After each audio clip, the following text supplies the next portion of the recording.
Hey everybody, I am Yafa Luria. I am an ADHD family coach. I work with the whole family, and I've been working with kids and families with ADHD since 1984.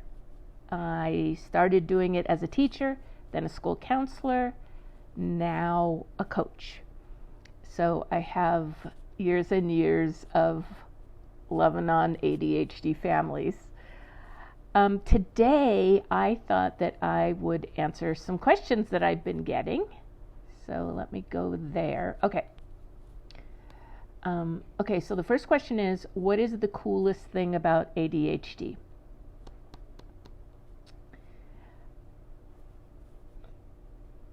I think that the coolest thing about ADHD is how original we are. Like, we have thoughts that other people don't necessarily have, or they come more naturally to us than they do to other people. And like, the people in life that are dreamers and imaginers and predictors and futuristic and like all that kind of stuff, I mean, we're really important people to move things forward in the world, to imagine better or healthier or stronger or whatever possibilities there are. And I think that's super cool about ADHD. Like, we have so much power, or it's power, but I don't mean like in an overpowering way, but we just have so much brain power to move the world forward in wonderful ways. I think that's the coolest thing. What is the worst thing about ADHD? Well, it's not really about ADHD, but the worst thing is that everybody thinks that it's, not everybody, a lot of people think it's something negative, and they think they understand it, and they're gonna, tell us what we're supposed to do, and why we have to change and all this kind of stuff, and that is BS. I think a lot of damage is done because people make judgments about us. They make assumptions as if they were experts in the field, when for sure, I know teachers don't get a huge amount of training about ADHD. So that's the worst thing, is that we're sort of like victimized. I don't want to overstate this, but we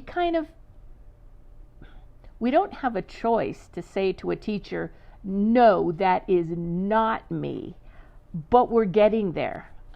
Definitely there are kids that are, especially teenagers, that are getting stronger about declaring who they are and who they aren't, and what they'll allow as far as labeling and what they won't allow.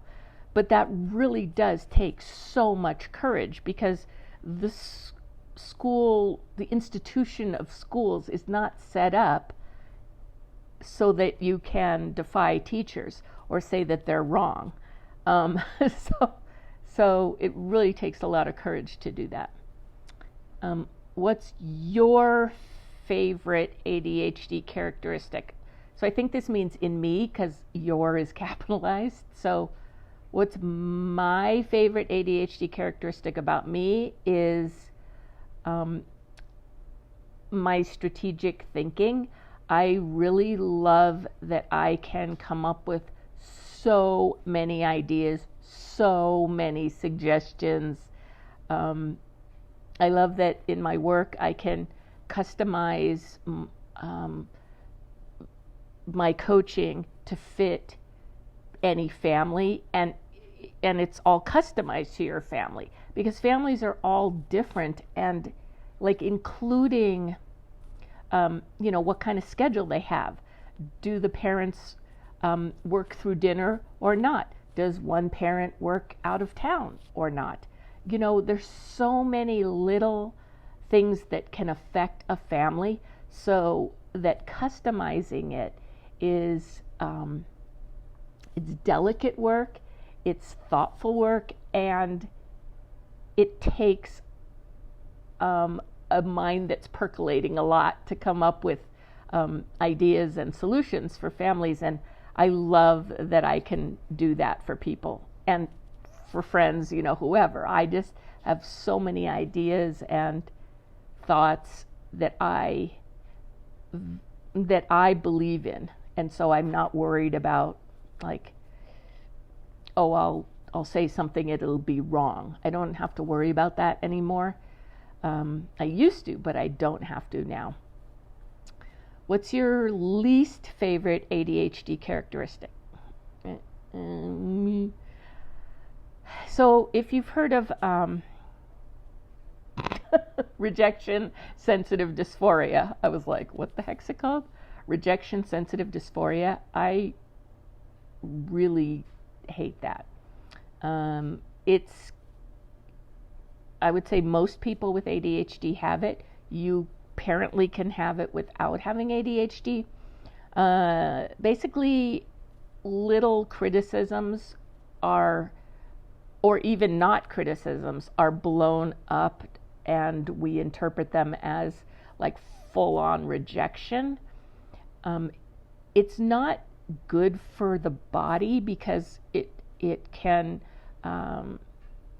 kickstart a flight or fight or freeze response. And, the more times that response is triggered or activated, the weaker we get, years down the line. I mean, we don't have unlimited supplies of cortisol or adrenaline or whichever one of those it is.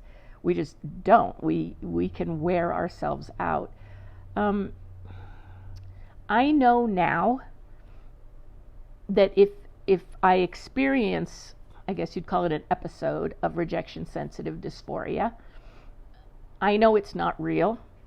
I know it feels real, but I know it's not, the things I'm telling myself aren't real.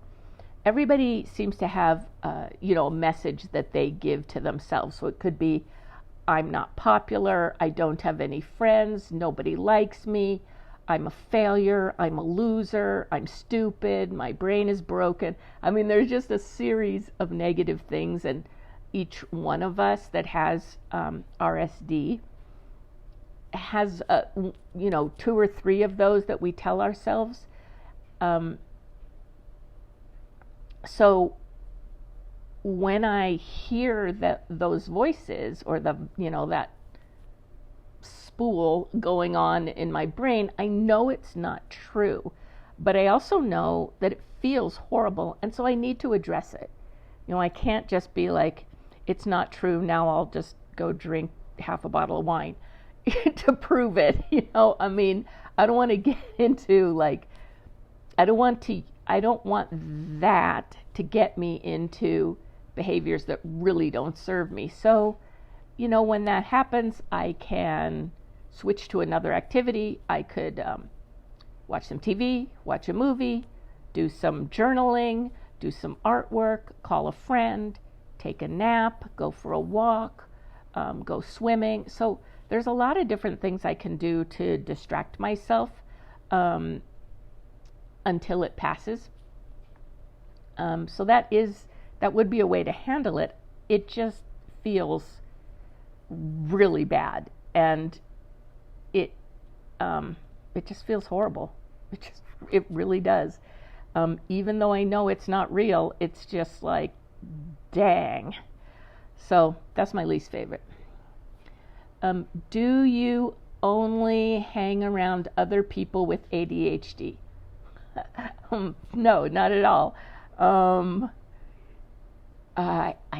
trying to think if any of my friends have ADHD.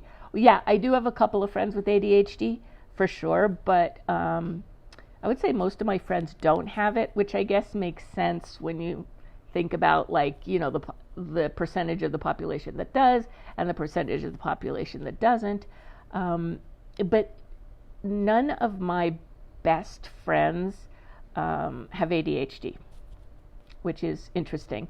I think in some ways I've picked friends to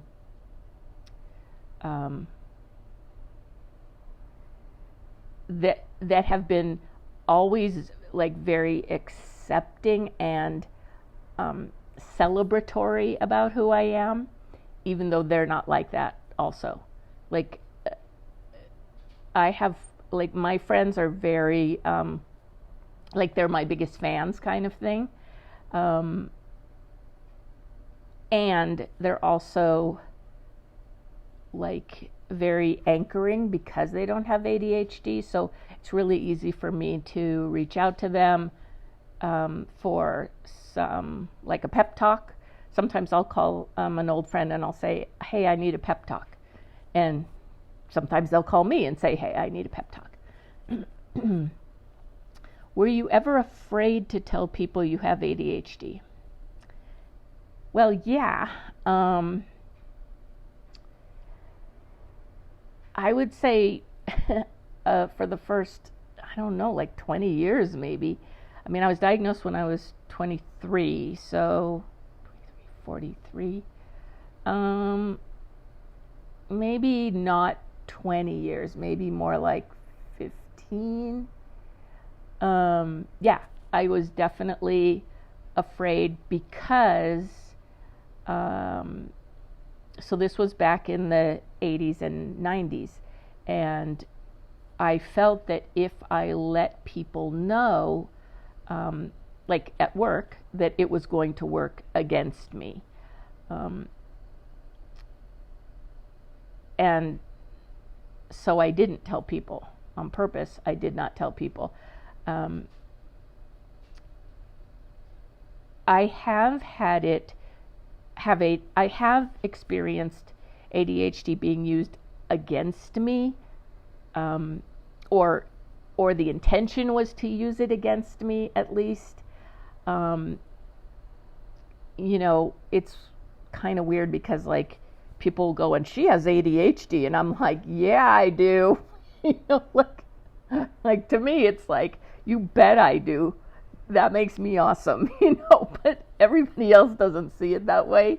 They're all like, oh, what does that mean?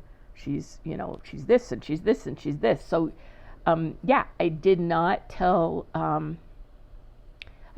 people in general, especially like when I was first meeting them, and I didn't tell people at work.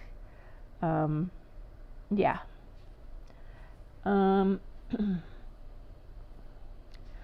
What do you want kids with ADHD to know that they might not know yet?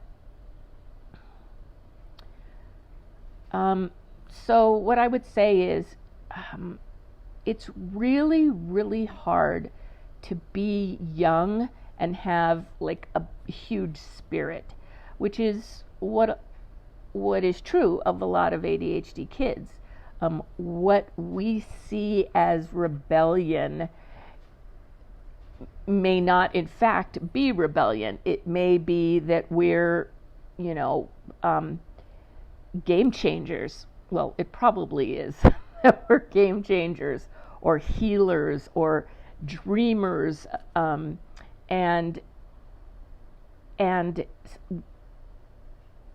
when you're young, you literally don't have as much freedom as an adult, because young people have so many restrictions on them, legal restrictions. So it's hard to have a big spirit and first of all, not have it recognized, and then second of all, not being able to fulfill it as much as you want to be able to. So, but that won't always be true. Eventually you will be able to go out and pursue those things that most interest you, most light you up, most make you happy. Those things are really, really important for us, because a happy ADHD person is, unstoppable. I mean, we don't really have limits except as we limit ourselves when we're in a good place. So I would say, hang in there the best you can. I'm available if you want to. I'm on Twitter, which I don't know if kids are, but you can email me at coach@blocktobrilliant.com. Parents can also email me at coach@blocktobrilliant.com. Schools, doctors, whoever wants to email me, go right ahead. What about parents? So let's see. What do you want kids with ADHD to know that they might not know yet? What do you want parents of kids with ADHD to know that they might not know yet? This is my assumption here.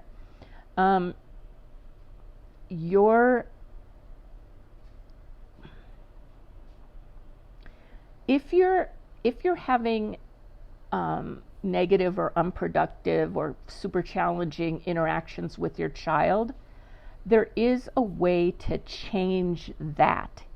And it isn't as hard as people think. And it also is not a matter of changing who you are or changing who your child is.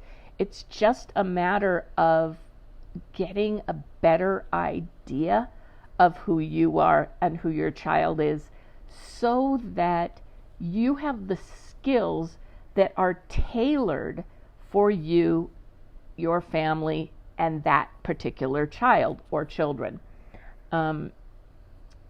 It's not about changing or taming or controlling or managing or getting people to do what you want. It's not about any of that. It's really about an understanding of ADHD at a very deep level that most people don't get to. And I'm talking about professionals also. You may meet professionals who don't have ADHD, who definitely don't know about the deeper levels because they haven't experienced them. And you might be able to, they're not written in books, these deeper levels. And you might have like a doctor who's just, like a psychiatrist who's just there to prescribe medicine. They aren't going to know about those deeper levels either. It doesn't mean that those kind of people don't serve a purpose, but to really, to have a family with long-lasting, harmony and love and mutual support and mutual respect, there's a level of understanding that the family needs to attain or reach that a lot of people aren't talking about yet. And except me, and I can help you get there. So, despair is not where to go. It's going to do, more damage than good, really, to everybody. Again, you have my email address. You can email me. There are several ways to work with me. I absolutely love working with families. I not only do I coach the family, but I become your biggest fans, really. Usually with my clients, we develop a fun and trusting relationship where you can say what you need to say, and I will respond with compassion and empathy and suggestions also. And part of it is just enjoying each other, that not only that I enjoy you or you enjoy me, but that during the coaching you may find that your family is enjoying each other while, I'm just sitting here on Zoom watching you guys enjoy each other. So, hope that answers that. What about parents who also have ADHD? So I guess this is, what do you want parents who have ADHD to know that they might not know yet? I think the biggest thing is that there's always that parent who refers back to their own experience with ADHD and says something like, well, I didn't need this, so why should my kid need it? Or, I didn't do this, so why should my kid do it? Or, anything where they're comparing, or this was hard for me, so it's probably going to be hard for my kid. Or, I had a bad reaction to this medication, so I don't want to put my kid on this medication because they're going to have a bad reaction. It's not helpful to assume that your experience is the same or is going to be the same as your kid's experience. Everybody has a different degree of ADHD traits and a different combination as well.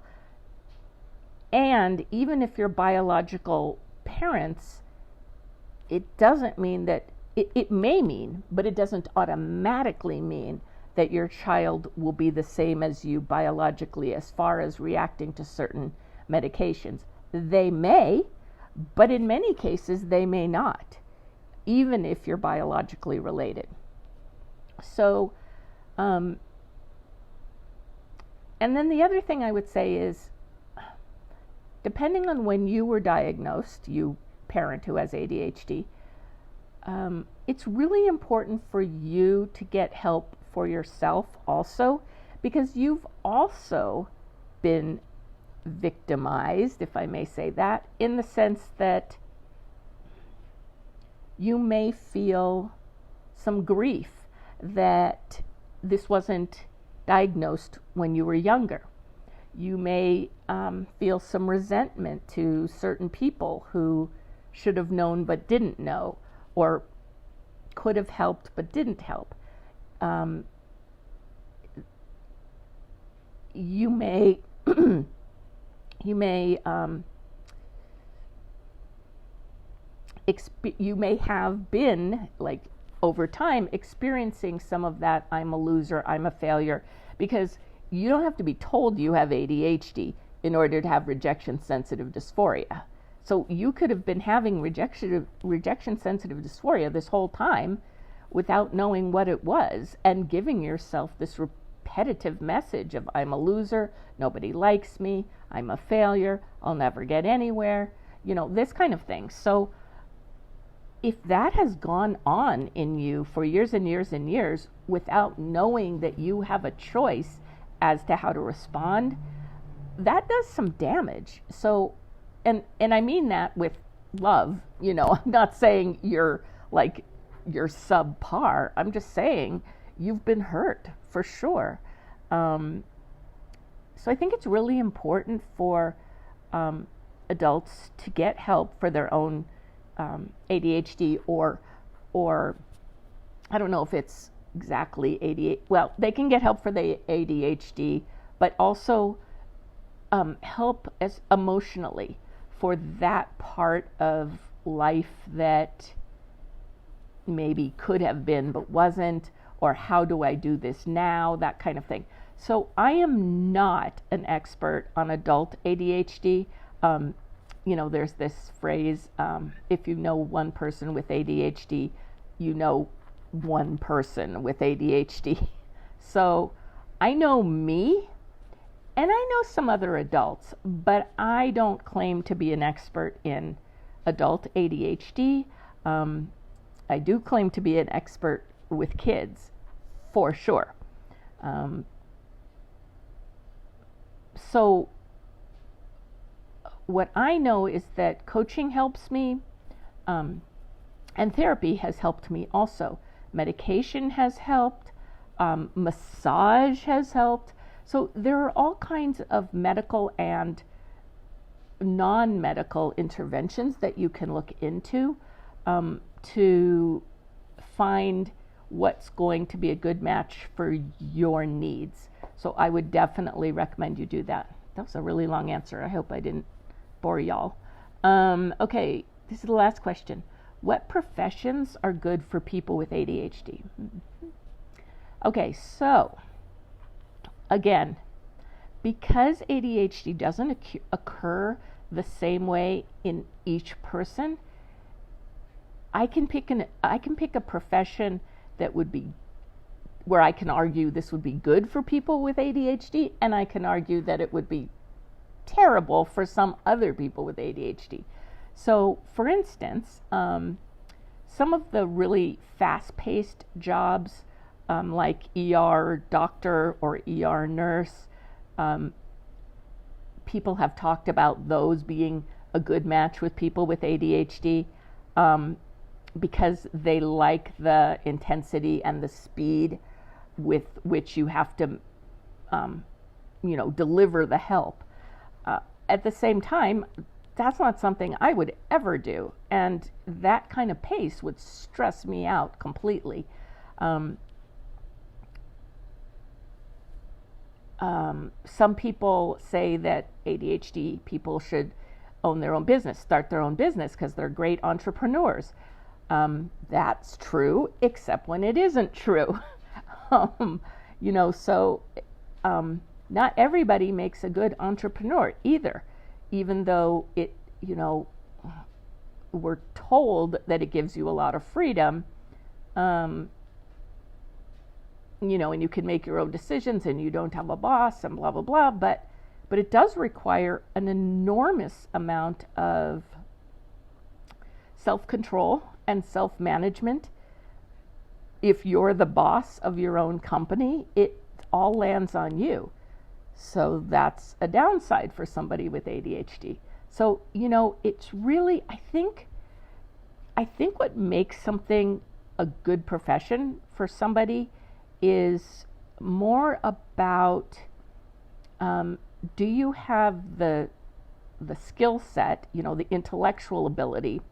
Do you have the emotional capacity, like the emotional wherewithal to sort of ride the wave of whatever trials and tribulations and good times are going to happen?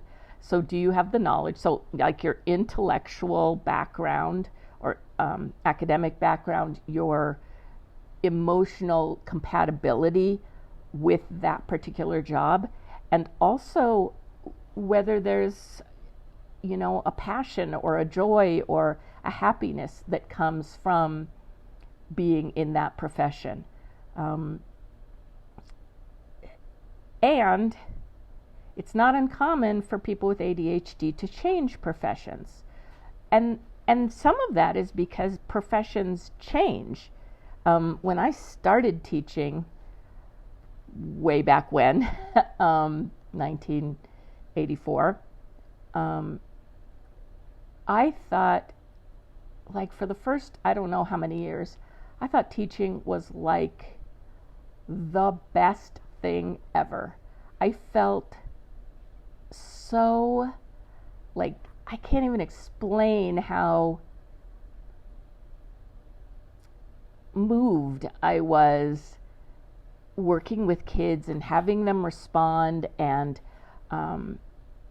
getting to use a subject as sort of this, like, delivery mechanism. Like, I'm teaching you English, but really I'm teaching you about life, kind of thing like that.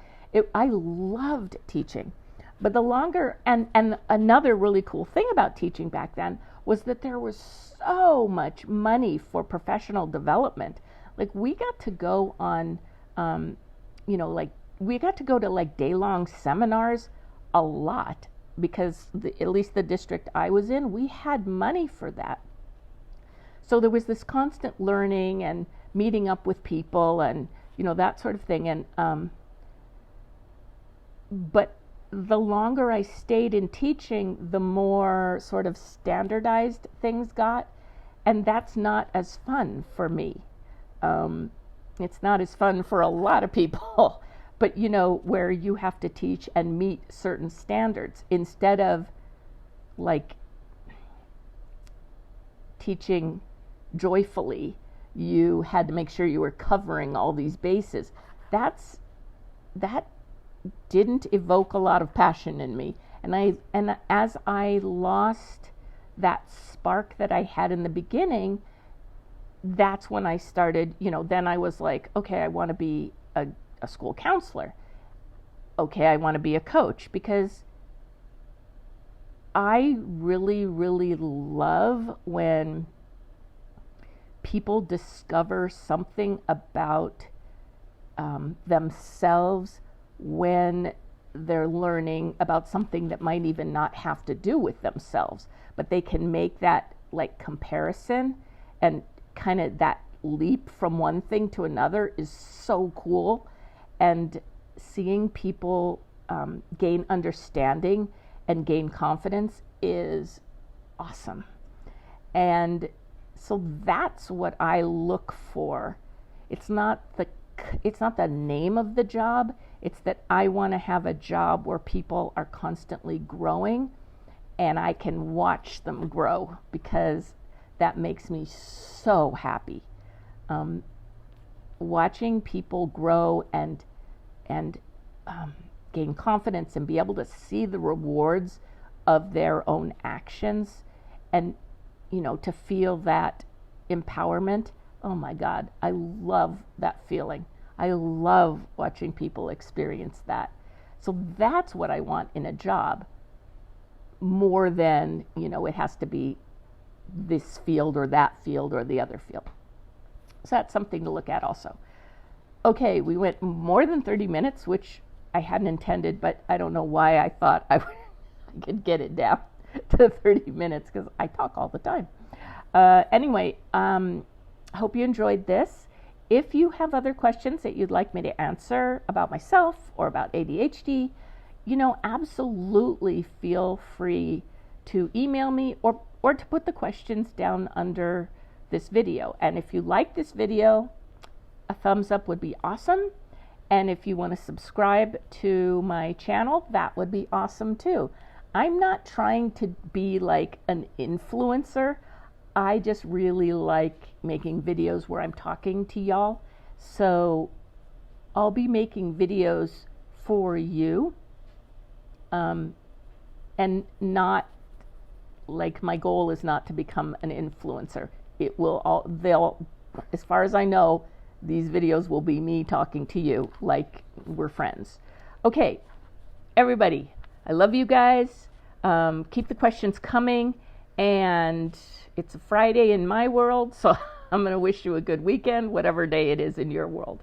All right, take care. Bye, everybody.